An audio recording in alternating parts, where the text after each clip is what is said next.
Hello and welcome to this exciting showcase brought to you by LeenaBOT Robotics. Today, we're diving into the world of game development with Unity, featuring the brilliant work of one of our talented students. Unity is a powerful platform for creating games that are not just visually appealing, but also engaging and interactive. At LeenaBOT Robotics, we believe in equipping young minds with the skills to innovate and create, and this showcase is a testament to the incredible potential of our students. Get ready to be inspired as we explore how Unity can transform ideas into reality and learn from a budding game developer who is paving the way for the future of gaming. So, grab a seat, stay tuned, and let's build something amazing together. Hi everyone, today I'm going to talk about my new game that I am working on called Billy. So Billy is a game that I'm making where we have the stickman.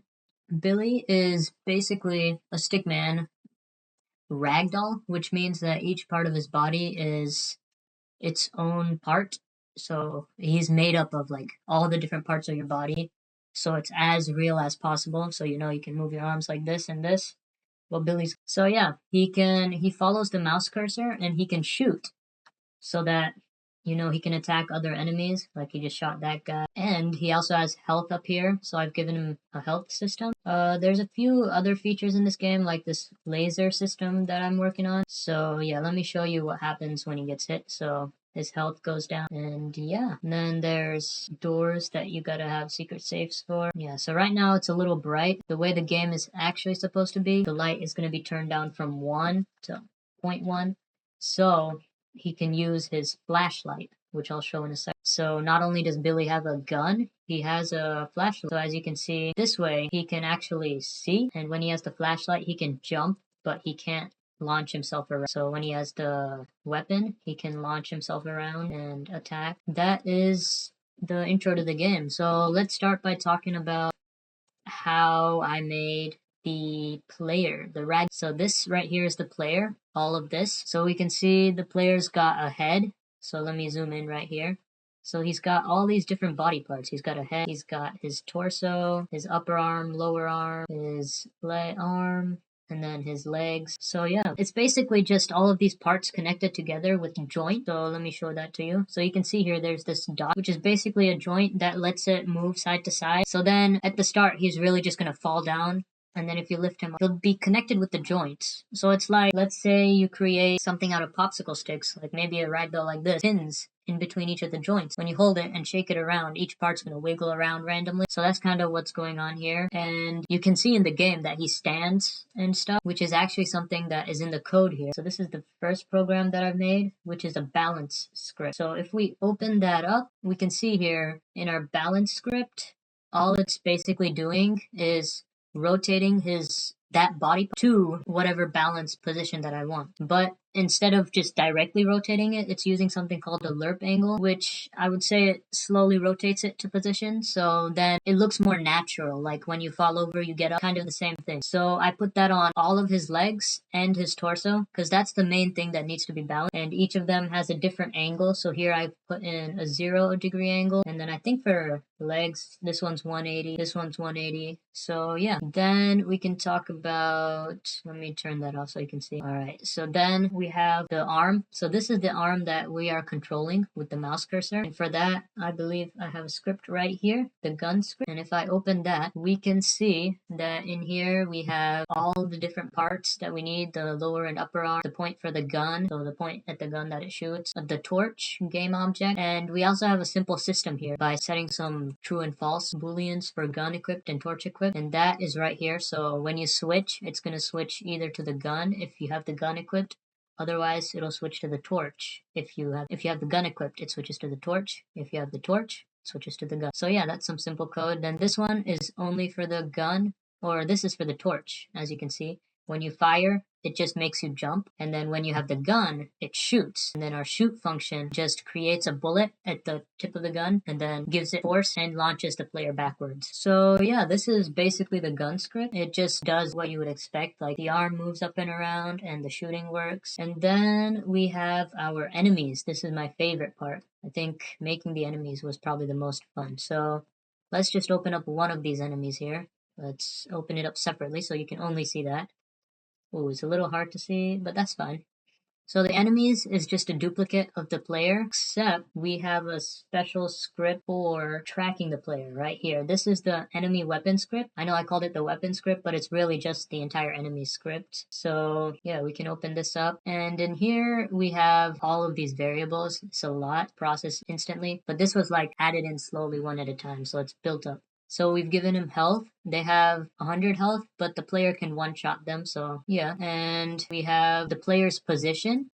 So the enemy is always tracking the player's position, and when the player is a certain distance, which we can see right here, if he's within 10 units, it's going to tell you that you can shoot at him. And if he is within 20 units and less than 5, that's when you start walking to him. So that's where we have this walk right and walk left animation, which I don't think I've shown. But the player actually has this animation too. So basically, let me run the code one more time. I think you can see it on the player.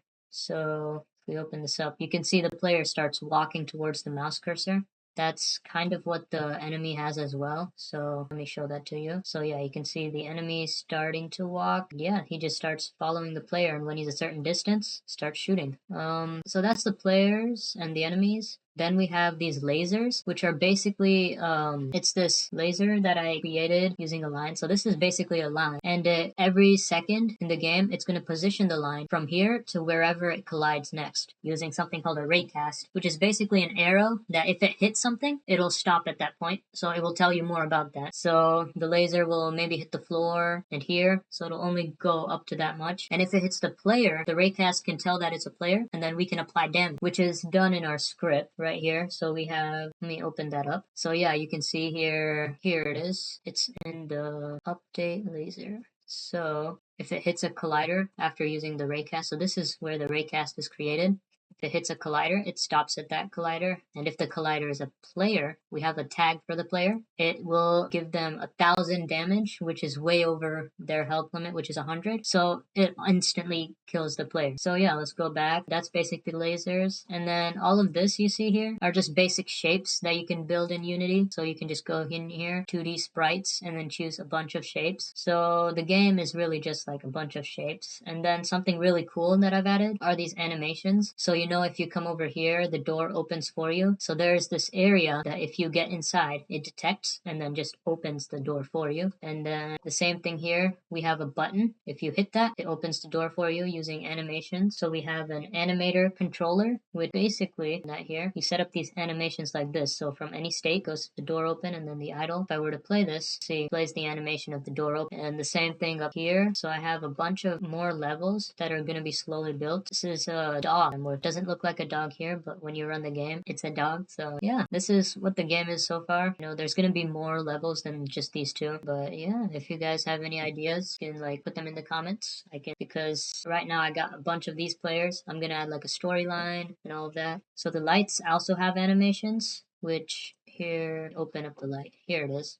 So I give the lights a dimming animation, which plays forever. As you can see, as soon as it starts, it just keeps playing the light idle animation.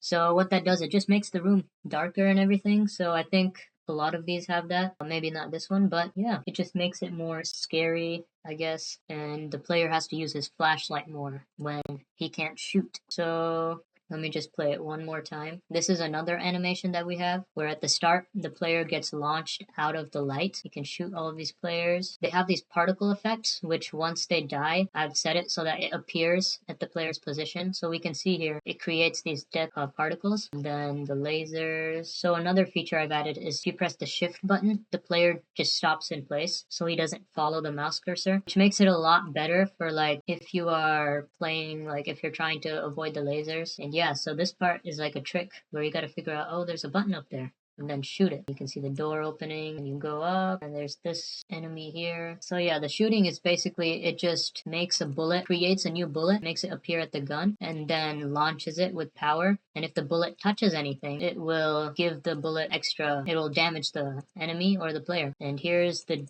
dog, doesn't do anything, but yeah, that's all I have. Thanks for watching and have a great day. Wasn't that incredible? The journey of building games using Unity is not just about coding and graphics. It's about creativity, problem solving, and turning ideas into experiences that everyone can enjoy. At LeenaBOT Robotics, we're proud to provide a platform for students to explore, learn, and excel in cutting-edge technologies. If you're feeling inspired by this showcase and want to dive into game development or robotics yourself, join us today. Click the link below to learn more about our programs and see how you can start your journey with Unity and beyond. www.leenabot.com. Let's empower the innovators of tomorrow, one line of code at a time. Thank you for watching, and don't forget to like, share, and subscribe to stay updated on more amazing showcases from LeenaBOT Robotics. See you next time.